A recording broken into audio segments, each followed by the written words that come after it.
Hello friends, स्वागत है आपका आज के इस वीडियो में। आज हम शुरू करेंगे दो सदिशों का अदिश गुणनफल और दो सदिशों का सदिश गुणनफल, दोनों को देखेंगे। पहले हम देखेंगे दो सदिशों का अदिश गुणनफल, ठीक है। तो दो सदिशों का अदिश गुणनफल क्या होता है। मान लीजिए हमारे पास कोई दो सदिश है, ठीक है। तो जो हमारे पास दो सदिश है, मान लीजिए हमारा एक सदिश हो गया ये ए, ठीक है, और जो अगला सदिश हो गया हमारा ये बी हो गया, ठीक है। हमारे पास ये दोनों सदिश हो गए, ठीक है। और इन दोनों के बीच में कोण बन रहा है थीटा, ठीक है। ये हो गया, जो इन दोनों के बीच क्या बन रहा, कोण थीटा बन रहा, ठीक है। तो हम देखते हैं, अब देखते हैं। तो दो सदिश, एक सदिश हमारा ये हो गया, एक सदिश हमारा ये हो गया। तो दो सदिशों का अदिश गुणनफल दोनों सदिशों के परिमाणों तथा उनके बीच बने कोण की कोज्या के गुणनफल के क्या होता है, बराबर होता है, ठीक है ना।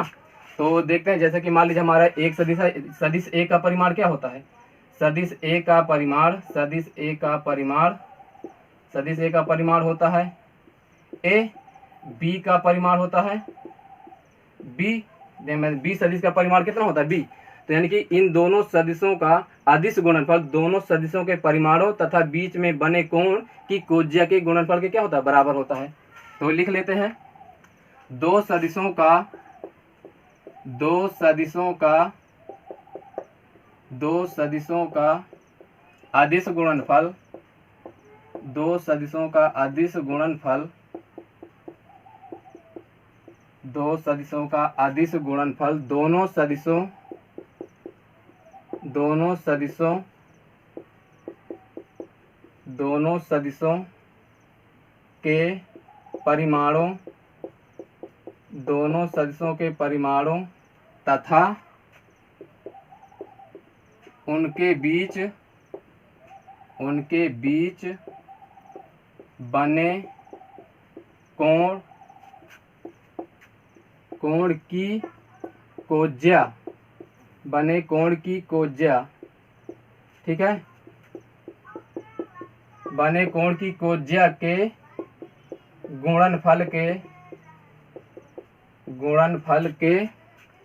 गुणनफल के बराबर होता है, ठीक है, ठीक है। ये हो गया, यानी कि देखो हमारे एक सदिश ये हो गया, एक सदिश हो गया, इन दोनों सदिशों के बीच में कोण हमारा थीटा बन रहा है, ठीक है ना। तो दो सदिशों का अदिश गुणनफल दोनों सदिशों के परिमाणों, ठीक है ना, दोनों सदिशों के परिमाणों तथा उनके बीच बने कोण की कोज्या के गुणनफल के बराबर होता है। तो हमारा सदिश ए है, तो ए डॉट बी, आपको मालूम है अदिश गुणनफल यानी कि डॉट प्रोडक्ट होता है।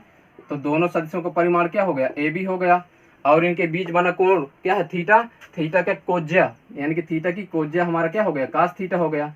ये हो गया ए डॉट बी बराबर क्या हो गया, ए डॉट बी बराबर हो गया ए बी कास थीटा, यानी कि ए यानी दोनों सदिशों के परिमाणों तथा थीटा यानी जो उनके बीच कोण बना थीटा की कोज्या के गुणनफल के क्या है, बराबर है, ठीक है। ये हो गया हमारा दो सदिशों का अदिश गुणनफल, ठीक, नोट कर लीजिए, ये चित्र को भी नोट कर लीजिए, ठीक है। अदिश गुणनफल के गुण, अदिश गुणनफल के गुण, अदिश गुणनफल के गुण, ठीक। नंबर एक देखते हैं, ठीक है। मान लीजिए हमारे पास कोई दो सदिश है, ठीक है, तो उनका जो गुणनफल होगा तो हमारा धनात्मक हो सकता है, ऋणात्मक हो सकता है और शून्य भी हो सकता है, ठीक है। तो नंबर एक देखते हैं, यानी कि दो सदिशों का अदिश गुणनफल, दो सदिशों का अदिश गुणनफल, दो सदिशों का अदिश गुणनफल शून्य, धनात्मक तथा ऋणात्मक हो सकता है, ठीक है ना, ऋणात्मक हो सकता है, ठीक है। अब देखते हैं कि जो हमारे जो दो सदिश है उनका अदिश गुणनफल शून्य भी हो सकता है, धनात्मक भी हो सकता है और ऋणात्मक हो सकता है। तो ये कैसे हो सकता है, जैसे कि देखो मैंने भी बताया था कि अदिश गुणनफल क्या होता है, दो सदिशों का अदिश गुणनफल होता है ए बी कास थीटा होता है, ठीक है ना, ए बी कास थीटा होता है। यदि हमारा जो थीटा बराबर, यदि हम थीटा बराबर क्या कर दें 90 अंश रख दें, तो जब हम थीटा बराबर 90 अंश कर देंगे तो काश 90 बराबर शून्य हो जाएगा। तो जो हमारा काश 90 बराबर जब शून्य हो जाएगा तो जब शून्य का और ए बी में गुणा होगा तो शून्य हो जाएगा, तो ए डॉट बी बराबर क्या हो जाएगा, शून्य हो जाएगा। ठीक, और जब हम जो है थीटा का मान जो है 90 अंश से छोटा कर देंगे, ठीक है ना, जब हम थीटा का मान 90 अंश से छोटा कर देंगे, यानी कि हमारा 30 हो सकता है, 45 हो जाएगा या 60 हो जाएगा, तो ठीक है ना, तब जो है जो हमारा ए डॉट बी है इसका मान क्या आएगा, धनात्मक आएगा। ठीक, तो देखते हैं नंबर देखते हैं इसमें, यानी कि शून्य कब होगा, धनात्मक कब होगा और ऋणात्मक कब होगा। तो जब थीटा का मान ठीक है, जब थीटा का मान 90 अंश से कम होता है, ठीक है ना, जब थीटा का मान 90 अंश से कम होगा, 90 अंश से कम होगा, तब अदिश गुणनफल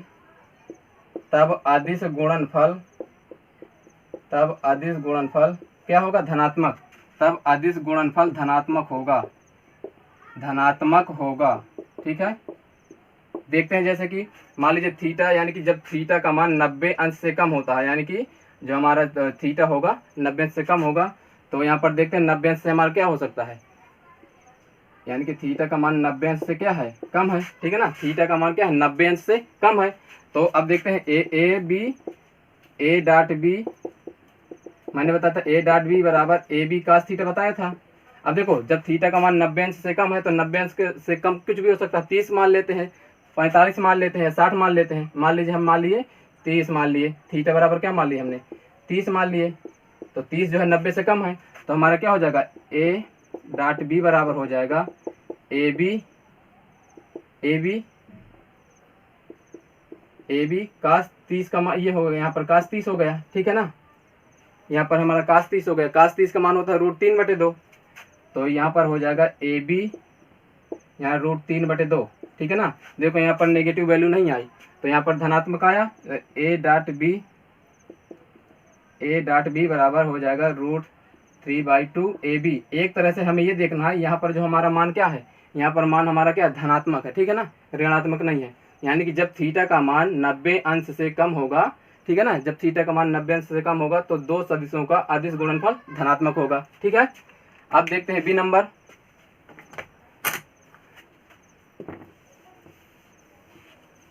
अभी हमने देखा कि थीटा का मान 90 अंश से कम है।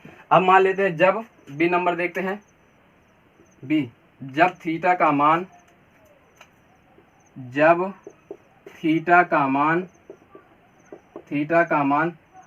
अंश हो, जब थीटा का मान 90 अंश होगा, तब अदिश गुणनफल क्या होगा, तब अदिश गुणनफल शून्य होगा, तब अदिश गुणनफल क्या होगा, शून्य होगा। ठीक है ना, तो देखते हैं, मालूम है ए डॉट बी बराबर क्या होता है, ए डॉट बी बराबर हो जाएगा ए बी कास थीटा, आपको मालूम है। ठीक है ना, अब यहाँ पर थीटा बराबर हम क्या रख देंगे, यानी कि थीटा बराबर हम क्या रख देंगे, 90 अंश। जब थीटा बराबर 90 अंश रख देंगे तो ए डॉट बी बराबर हो जाएगा ए बी कास 90। कास 90 का मान कितना होता है, शून्य होता है, और हाँ कास 90 का मान शून्य होता है, तो ए बी ये शून्य हो गया, तो ए डॉट बी बराबर कितना आ गया, ए डॉट बी बराबर कितना आ गया, शून्य आ गया। यानी कि जब थीटा का मान 90 अंश होगा तो दो सदिशों का अदिश गुणनफल क्या होगा, शून्य होगा। ठीक, ये हो गया। देखो हमने दो कंडीशन शून्य निकाल लिया, धनात्मक निकाल लिया। अब देखते हैं ऋणात्मक, सी नंबर। अब देखो हमने देखा पहले वाले कंडीशन में जब थीटा का मान 90 अंश से कम होता है तब धनात्मक आएगा, जब थीटा का मान 90 अंश होगा तब शून्य आएगा, जब थीटा का मान 90 अंश से अधिक होगा तो जो है मान क्या आएगा, दो सदिशों का अदिश गुणनफल ऋणात्मक आएगा। ठीक है, तो लिख लेते हैं, जब थीटा का मान 90 अंश से अधिक, जब थीटा का मान 90 अंश से अधिक अर्थात क्या हो जाएगा, थीटा का मान 90 अंश से अधिक हो गया। ठीक है ना, थीटा का मान 90 अंश से अधिक होगा अधिक होगा तब अदिश गुणनफल क्या आएगा, तब अदिश गुणनफल ऋणात्मक होगा, तब अदिश गुणनफल ऋणात्मक होगा। ठीक, देखते हैं कि कैसे आता है ऋणात्मक।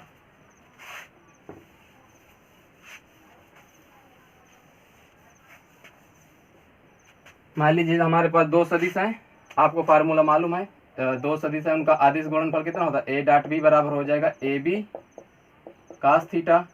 ठीक है ना। अब देखो यहाँ पर थीटा का मान कितना दे, थीटा का मान जो है 90 अंश से अधिक है। मान लीजिए हम थीटा बराबर क्या मान लेते हैं, थीटा बराबर मान लेते हैं 180 अंश। ठीक है ना, ये देखो 90 अंश से अधिक है, तो यहाँ पर रख देंगे ए बी कास 180 अंश। आपको मालूम है कास 180 अंश का मान कितना होता है, -1। ठीक है, तो हो जाएगा ए बी -1, तो हो जाएगा ए डॉट बी बराबर माइनस ए बी। यहाँ पर ये देखो ये जो मान आ गया हमारा क्या ऐसा आ गया, नेगेटिव आ गया ना, यानी कि जब थीटा का मान 90 अंश से अधिक होगा तब हमारा जो दो सदिशों का अदिश गुणनफल क्या होगा, नेगेटिव आएगा, ऋणात्मक होगा। ठीक, तो ये हो गया गुण नंबर 1, मैंने एक लिखाया था उसमें ये हो गया। अब देखते हैं अगला, यहाँ तक समझ में आ गया।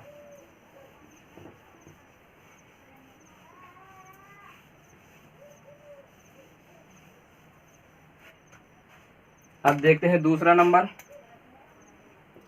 यानी कि दो सदिशों का। अब देखते हैं पहला, यानी कि जो हमने दो सदिशों का अदिश गुणनफल धनात्मक ऋणात्मक शून्य हो सकता है। ठीक है, मैंने ये बताया। अब देखते हैं अगला नंबर दूसरा, दो सदिशों का जो अदिश गुणनफल होगा वो क्रम विनिमय नियम का पालन करता है। यानी कि क्रम विनिमय, यानी कि क्रम विनिमय में चेंज कर देना, बदल देना, यानी कि क्रम को जब बदल देते हैं तो इस नियम को क्या करता है, वो पालन करता है। तो दो सदिशों का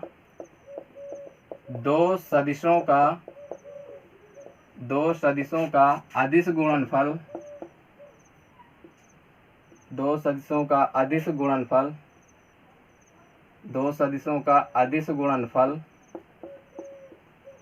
दो सदिशों का अदिश गुणनफल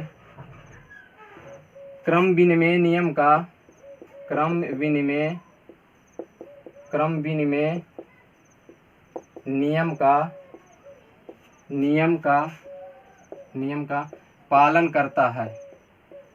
पालन करता है। ठीक है, ठीक है। जैसे माना दो सदिश हमारे पास क्या है, हमारे पास ए बी है। ठीक है ना, माना दो सदिश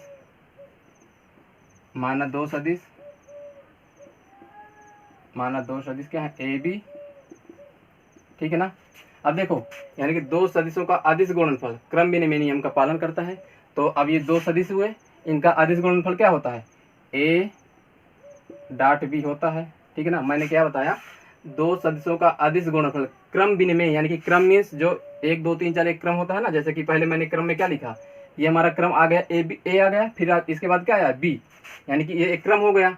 और क्रम को यदि हम चेंज कर दें, विनिमय मीन्स चेंज कर दें, मतलब एक दूसरे का, तो क्या हो जाएगा, तो बी डॉट ए, यानी कि जो है ये दो सदिशों का अदिश गुणनफल क्रम विनिमय नियम का क्या करता है, पालन करता है। ए डॉट बी की मैंने किया, और इसका जो है यदि हम बी डॉट ए भी निकाल लें तो दोनों का गुणनफल क्या आएगा, बराबर आएगा। ठीक है ना, यानी कि ये जो है क्रम विनिमय नियम का पालन करता है।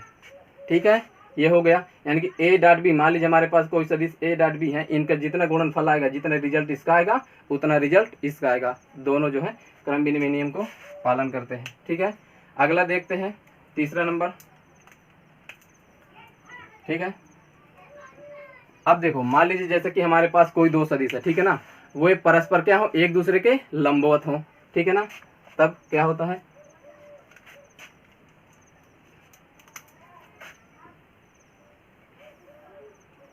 जब दो सदिश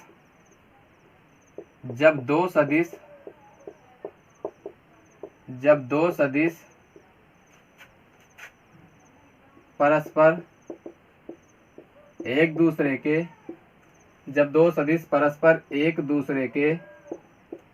दूसरे के लंबवत हो, तब अदिश गुणनफल तब अदिश गुणनफल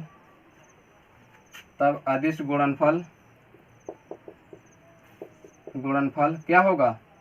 शून्य होगा। कैसे होगा देखते हैं। माना दो सदिश क्या है हमारे पास, माना दो सदिश हमारे पास क्या क्या है, ए बी है, ठीक है ना। दो सदिश परस्पर एक दूसरे को क्या हो, लंबवत हो। जब दो सदिश परस्पर एक दूसरे के लंबवत हो तो उनका जो अदिश गुणनफल क्या होगा, शून्य होगा। यानी कि उनके जो दो सदिश है एक दूसरे के लंबवत है, यानी कि इनके बीच कोण कितना बन रहा है, थीटा बराबर कितना बन रहा है, 90। यानी कि एक दूसरे के लंबवत है तो इनके बीच कोण कितना बन रहा है, 90 बन रहा है। तो हमें मालूम है कि दो सदिशों का अदिश गुणनफल क्या होता है, ए डॉट बी बराबर क्या होता है, ए डॉट बी बराबर होता है ए बी कास थीटा होता है, ठीक है ना। अब देखो एक दूसरे के सदिश क्या है, लंबवत है, यानी कि इनके बीच कोण कितना बन रहा है, 90 अंश बन रहा है। तो यहाँ पर थीटा की जगह हम कितना रख देंगे, 90 अंश। तो ए बी कास 90, कास 90 का मान कितना होता है, शून्य होता है। कास 90 का मान शून्य हो गया तो ए हमारा मान कितना आ गया, शून्य हो गया। यानी कि जब दो सदिश एक दूसरे के परस्पर क्या होते हैं, लंबवत होते हैं, तो उनका अदिश गुणनफल क्या आता है, शून्य आता है, ठीक है। ये हो गया।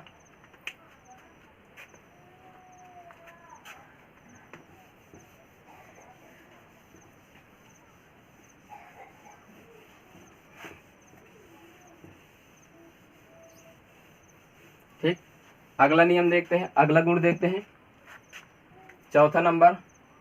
अब देखो जैसे कि हमारे सदिश है, अदिश गुणनफल कर रहे हैं, तो ये जो है वितरण नियम का पालन करता है। यानी कि अदिश गुणनफल वितरण नियम का पालन करता है, ठीक है।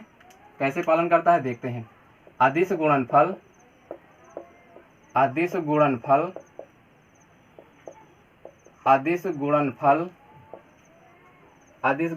वितरण नियम का, डिस्ट्रीब्यूटिव लॉ, वितरण नियम का पालन करता है।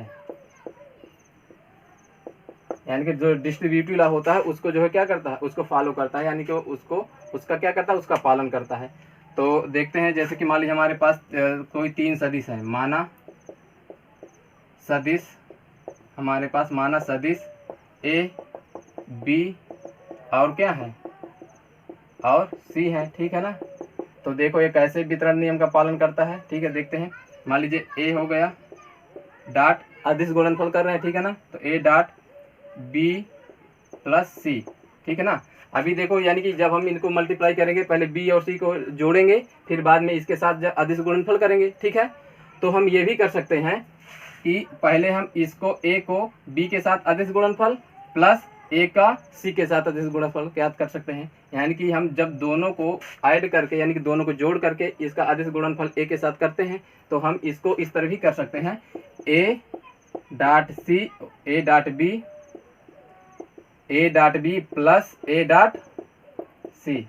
यानी कि ये इस नियम को पालन करता है, ठीक है ना। यानी कि जब हम इनको जोड़ते हैं फिर हम ए के साथ अदिश गुणनफल ज्ञात करते हैं, ठीक है। तो हम इस तरह भी कर सकते हैं, ए का बी के साथ अदिश गुणनफल प्लस ये चिन्ह लगा है प्लस, और ए का सी के साथ अदिश गुणनफल, ठीक है। ये जो है अदिश गुणनफल वितरण नियम का पालन करता है, ठीक है। ये हो गया। अब देखते हैं पांचवा नंबर। अब देखते हैं, अब देखो जैसे कि मान लीजिए हमारे पास सदिश है, मैंने आपको बताया सदिश है। तो अब जो एक दूसरे के क्या हो, अभी मैंने बताया था कि दो सदिश एक दूसरे के परस्पर क्या थे, लंबवत थे। अब मान लो लंबवत नहीं है, एक दूसरे के क्या है, समांतर है, ठीक है ना। तब अदिश गुणनफल क्या होगा, जब, अब लिखते हैं, जब दो सदिश एक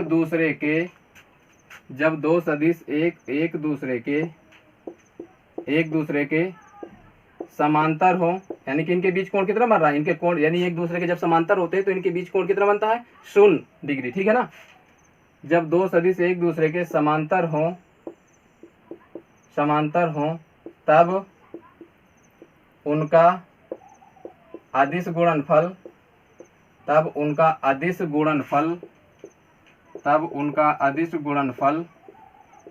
अब देखो, अब उनका अदिश गुणनफल तो उन दोनों सदिशों के परिमाणों के गुणनफल के क्या होगा, बराबर होगा। जब दो सदिश एक दूसरे के समांतर हो तब उनका अदिश गुणनफल दोनों के परिमाणों के गुणनफल के बराबर होगा। बराबर होगा, बता रहा हूँ कैसे बराबर होगा। ठीक, देखो जैसे कि अब मैंने बताया जब दो सदिश एक दूसरे के समांतर हो, जब दो सदिश समांतर होते हैं उनके बीच कोण तुरंत समझ लेना कि उनके बीच कोण कितना बन रहा है, 0 डिग्री। यानी कि मान लीजिए कोई सदिश ये है, कोई सदिश एक दूसरे के समांतर चल रहे हैं, ठीक है ना, ठीक है ना। मान लीजिए हमारा ये ए हो गया, ये बी हो गया, एक दूसरे के क्या है, समांतर है। इनके बीच कोण कितना बन रहा है, थीटा हमारा बन रहा है 0 डिग्री, ठीक है ना। थीटा बराबर बन रहा है 0 डिग्री, इनके बीच कोण बन रहा है, ठीक है ना। तब देखते हैं ए डॉट बी बराबर क्या होता है, ए डॉट बी बराबर होता है ए बी कास थीटा होता है। अब थीटा के बराबर हमारे दोनों सदिश के बीच कोण कितना बन रहा है, 0 डिग्री। तो यहाँ पर कर देंगे ए बी कास शून्य का मान कितना होता है, 1 होता है, ये हो गया। तो ए डॉट बी बराबर हमारा कितना निकाला, ए डॉट बी बराबर हो जाएगा ए बी, ठीक है ना। यानी कि देखो ए जो हमारा सदिश दिया है इसका परिमाण कितना है, ए है, बी सदिश का परिमाण क्या है, बी है, और दोनों का गुणनफल है आपस में। तो यानी कि जब दो सदिश एक दूसरे के समांतर हों तो दोनों का अदिश गुणनफल उन दोनों सदिशों के परिमाणों के गुणनफल के क्या होगा, बराबर होगा। ठीक है, ये समझ में आ गया। ठीक, ये हो गया।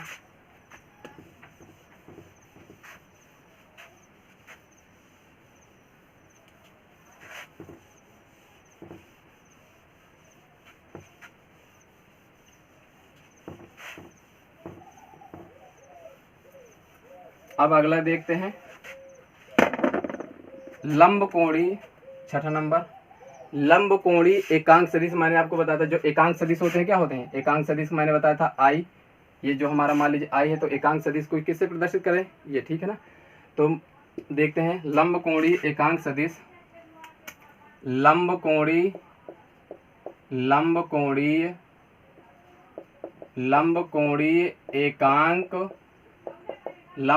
एकांक सदिशों के गुणनफल के बीच संबंध, ठीक है ना। लंबकोणी एकांक सदिश है, मैं भी बता रहा हूँ, लंबकोणी एकांक सदिशों के गुणनफल के बीच संबंध, ठीक है ना, के बीच संबंध, ठीक है ना, ये हो गया। ठीक है, बता रहा हूँ, मैंने आपको बताया था, ठीक है। जब लंबकोणी एकांक मान लीजिए हमारे ये हो गया लंब को, हम उसको जो है ये हमारा एक्स अक्ष हो गया, ये वाई हो गया, ये हमारा जेड हो गया। एक्स अक्ष का एकांक सदिश क्या होता है, आई, इसका हमारा जे होता है। वाई अक्ष का मैंने पिछले वीडियो में बता दिया था, यदि आप ना देखो तो जरूर आप देखें उसको। और ये हमारा के हो गया, ठीक है ना, ये हो गया लंबकोणीय एकांक सदिश, इसका क्या होगा, आई जे के। यानी कि अब देखो इनके गुणनफल के बीच हमें क्या निकालना, संबंध निकालना, ठीक है ना। तो देखो जैसे कि मान लीजिए हमारा लंबकोणीय एकांक सदिश आई है, ठीक है ना, और इसी के साथ गुणनफल करेंगे तो क्या आएगा, जे के साथ गुणनफल करेंगे, के के साथ गुणनफल करेंगे तो क्या प्राप्त होता है, ठीक है। तो यहाँ पर ये देखेंगे जब हम आई के साथ डॉट यानी कि अदिश गुणनफल कर रहे हैं, यहाँ पर ध्यान दीजिएगा, आई के साथ गुणनफल करेंगे तब एक आएगा, जे के साथ एक, के के साथ गुणनफल करेंगे तब भी एक आ जाएगा। यानी कि यहाँ पर हम ये लिख सकते हैं, या आई बराबर जे डॉट जे बराबर के डॉट के बराबर 1, ये हो जाएगा, ठीक है ना। अब देखो हमने यानी कि उसी एकांक सदिश का उसी के साथ गुणनफल किया तो ठीक है, एक आ रहा है, जे का जे से कर रहे हैं तो एक आ रहा है, के का के साथ करेंगे तो भी एक आ रहा है, ठीक है। अब देखो हम अभी इन्हीं का इसी के साथ किए, अब मान लो हम आई का जे के साथ कर रहे हैं, तो यदि हम आई का इसको नंबर ए मान लेते हैं, अब बी नंबर देख लेते हैं, ठीक है। आई का जब जे के साथ करेंगे तब क्या आ जाएगा, आई का जे के साथ करेंगे तब 0 आएगा, जे का के साथ करेंगे तब 0 आएगा, के का आई के साथ कर देंगे तब 0 आएगा। यानी कि जब उन्हीं के साथ अदिश गुणनफल करते हैं तब 1 आएगा, और जब किसी एकांक सदिश का दूसरे एकांक सदिश के साथ जो है गुणनफल करेंगे तब क्या आएगा, 0 आ जाएगा, ठीक है। इतना नोट कर लीजिए आप। अब देखो ये एक क्यों आ रहा है, ठीक है, मैं इसको अभी आगे बताऊंगा, ठीक है ना। यहाँ पे यानी कि जब हम इसी सदिश के साथ गुणनफल अदिश गुणनफल कर रहे हैं, ध्यान देना अदिश गुणनफल कर रहे हैं, तो यहाँ पर 1 कैसे आ गया, ठीक है मैं बता रहा हूँ अभी।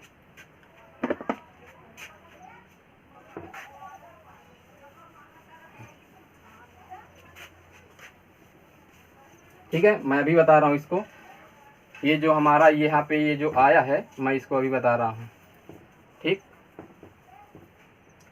देखो जब मैं एकांक सदिश बताया था आपको कि एकांक सदिश क्या होता है, यानी कि वह सदिश जिसका परिमाण 1 होता है उसको क्या बोलते हैं, हम एकांक सदिश बोलते हैं। ठीक है, और एकांक सदिश को हम किससे प्रदर्शित करते हैं, आई कैप मान लो जो हमारा हो गया, यानी कि हम कैप लगा देते हैं इसको प्रदर्शित करते हैं। ठीक है, या हम ये भी कह सकते हैं ए कैप, ठीक है ना, ये हमारा क्या है एकांक सदिश है। ठीक है, और एकांक सदिश जो हमारा है एक कितना होता है, ए सदिश यानी कि सदिश, और माड ऑफ ए यानी कि परिमाण एक सदिश का क्या है परिमाण है, यानी कि ए कैप यानी एकांक सदिश बराबर होता है सदिश ए यानी कि सदिश बटे यानी कि इसी सदिश का क्या है ये परिमाण हो गया।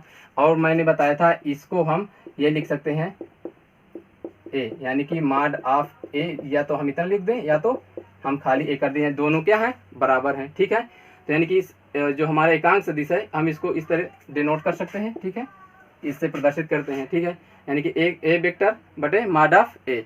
ठीक है, तो जैसे कि अब देखो मैं यहाँ पर इनको गुणा कर रहा हूँ, ठीक है ना, आई कैप को मैं क्या लिख सकता हूँ, आई कैप को भी मैं इस तरह लिख सकता हूँ आई वेक्टर, ठीक है, बटे माड ऑफ आई, यानी कि आई जो आई सदिश है उसका क्या है परिमाण।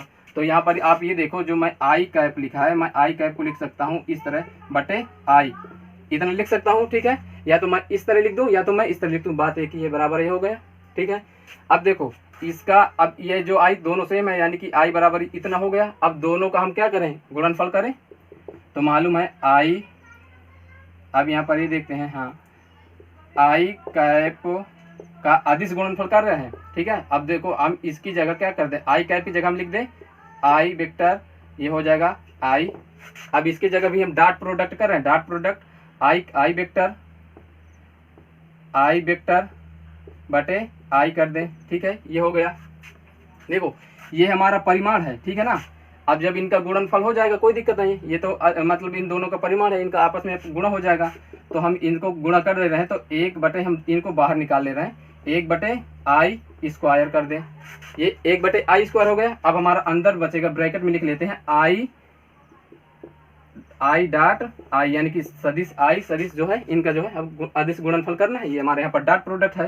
ठीक है, अब ये हो गया, तो आपको तो मालूम है यानी कि जब दो सदिश हैं, ठीक है ना, तो इनका गुणनफल क्या करेंगे, तो हो जाएगा 1 बटे आई स्क्वायर, 1 बटे आई स्क्वायर हो जाएगा। आपको मालूम है इनका अदिश गुणन यानी कि जो मान लीजिए हमारा इसकी जगह ए होता या और इसकी जगह बी होता, तो हम क्या करते ए बी कास थीटा लिख देते। ठीक है, तो अब हम कर देंगे आई, ठीक है ना, इनका क्या होता है ए डॉट बी का होता है ए बी कास थीटा होता है, तो मैं ए की जगह आई भी है, यहाँ बी की जगह आई है, तो आई और कास थीटा।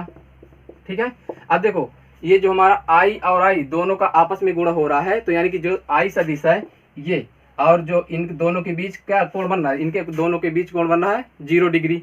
तो जब अब दोनों के बीच 0 डिग्री बन रहा है, तो यहाँ पर कितना लिख देंगे हम, यहाँ पर हम लिख देंगे 0, तो हो जाएगा 1 बटे आई स्क्वायर आई और काश शून्य का मान कितना होता है, काश शून्य का मान 1 होता है, तो यहाँ पे हो जाएगा 1 बटे आई स्क्वायर आई। अब देखो दोनों ये एक परिमाण के रूप में लिखे गए, ठीक है ना, तो इसको भी हम आई स्क्वायर कर सकते हैं, आई स्क्वायर काश शून्य का मान कितना होता है 1 होता है, काश शून्य का मान 1 होता है। ठीक है, ये काश शून्य का मान 1 हो गया। अब यहाँ पर हम ये देखेंगे 1 बटे आई स्क्वायर और ये आई स्क्वायर लिखा है, ठीक है, आई स्क्वायर से आई स्क्वायर क्या हो गया कैंसिल हो गया, इधर हमारा कितना बच गया, हमारे बच गया इधर 1। ठीक है, तो हमारा ये हो गया, यानी कि आई कैप डॉट आई कैप बराबर कितना आ गया 1 आ गया, आई कैप डॉट आई कैप बराबर कितना आ गया 1। ठीक है, इस तरह से जो हमारा यहाँ पर हमने निकाला है आई डॉट आई बराबर कितना आया 1, इसी तरह जे डॉट जे बराबर कितना आ जाएगा 1, इसी तरह हम करेंगे। ठीक है, ये जो हमारा एकांक सदिश है, एक बार फिर से बता दे रहा हूँ। ठीक है, तो यहाँ पर देखो हमारा एकांक सदिश है आई कैप डॉट आई कैप, तो आपको मैंने बताया था जब मैंने एकांक सदिश की परिभाषा बताया था, तो मैं आपको ये बताया था आई कैप और को हम किससे प्रदर्शित करते हैं, आई वेक्टर बटे आई से। तो ठीक है, हम आई कैप को हम क्या लिख सकते हैं, आई वेक्टर बटे आई। ठीक है, इस तरह इसको भी रख सकते हैं। अब दोनों के बीच हमारा क्या है, अदिश गुणनफल है, तो हमने यहाँ पर डॉट लगा दिया। ठीक, अब ये हमारा परिमाण है, ये परिमाण है, तो दोनों का हमने गुणा कर दिया, आई स्क्वायर हो गया। अब आई वेक्टर के बीच अदिश गुणनफल हो रहा है। ठीक है, ये हो गया। तो हम आई स्क्वायर को क्या कर लिए, बाहर निकाल लिए। अब देखो आई डॉट आई, आपको मालूम है कि जो मान लीजिए आज दो सदिश हैं, अदिश गुणनफल कर रहे हैं, तो जैसे कि हमारे पास दो सदिश है ए और बी, तो हम इनका अदिश गुणनफल कर रहे थे, तो ए बी cos थीटा आया है।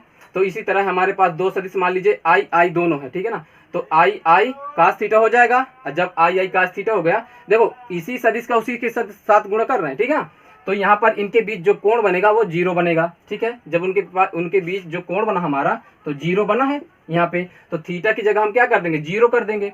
तो cos जीरो का मान कितना होता है, एक होता है। और ये देखो आई आई परिमाण के रूप में लिखे गए हैं, तो आई स्क्वायर हो जाएगा। जब आई स्क्वायर हो जाएगा तो नीचे भी आई स्क्वायर दिया है, आई स्क्वायर से आई स्क्वायर क्या हो जाएगा, कैंसिल हो गया। जब आई स्क्वायर से आई स्क्वायर कैंसिल हो गया, बचा कितना, एक बचा। तो आई कैप डॉट आई कैप बराबर कितना हो गया, एक हो गया। ठीक है, कोशिश करना, मैं फिर यदि होगा तो फिर मैं और बता दूंगा अच्छे से। ठीक है, तो बस हो गया, इतना जो है आप करिएगा। इसका मान यानी कि इस तरह इसका भी आ जाएगा, इस तरह इसका भी आ जाएगा। ठीक है, आप लोग करिएगा, जैसा भी हो फिर बताइएगा। यदि फिर कोई दिक्कत हो तो जरूर आप कमेंट में बताएं। ठीक है, ठीक दोस्तों, आज के लिए बस इतना ही। मिलते हैं अगले वीडियो में। यदि वीडियो पसंद आए तो लाइक ज़रूर करें और शेयर करें। Thank you.